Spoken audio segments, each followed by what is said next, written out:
Assembly జోరుగా నడుస్తాంది. రుణమాఫీ కాలేదని లొల్లైతాంది. రైతు భరోసా పడతలేదని రచ్చైతాంది. ఆంధ్ర గవర్నమెంట్ మన నీళ్లు మలుపుకుంటాందని పంచాది మోపైంది. దక్షిణ భారత హక్కుల కోసం కొట్లాట చాలైంది. ఇట్లా ఎన్నో నడుస్తుంటే ప్రధాన ప్రతిపక్షం లీడర్ అయితే సప్పులు లేదుల్లా. అప్పుడప్పుడు అగవడకుంటే ఎట్లా అనుకుండో ఏమో ఇయాల గిట్లొచ్చిండు వార్తలకు. ఏడనో కాదుల్లో ఎర్రవెల్లి ఫామ్ హౌజుల్నే రామగుండం పాత ఎమ్మెల్యే గారు పాదయాత్ర చేసుకుంటూ వచ్చి పార్టీ అధ్యక్షుల వారిని కలిసిండు. కొట్లాడి తెలంగాణ తెచ్చినా 10 ఏళ్లు మస్తు డెవలప్మెంట్ చేసినా కాంగ్రెస్ వచ్చి తెరలు చేస్తాంది, హామీలు తీరుస్తలేదని గరమైండు కేసీఆర్ సారు.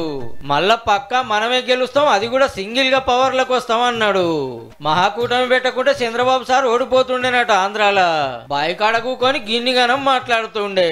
ఓ దిక్కు అసెంబ్లీ నడుస్తా టీడీకి వస్తలేడు, గెలిపించిన గజ్వేల్ పోతలేడని లొల్లైతాంది. నేడు బడ్జెట్ బాట వింటానికన్నా నచ్చిండు గాని ఈ తాపకు దానికి కూడా డుమ్మే. అసెంబ్లీలో ఎట్లా కొట్లాడాలనో ఎమ్మెల్యేలకు చెప్పి అధ్యక్షుల వారేమో ఫామ్ హౌస్ నుంచి కదులుతలేడు.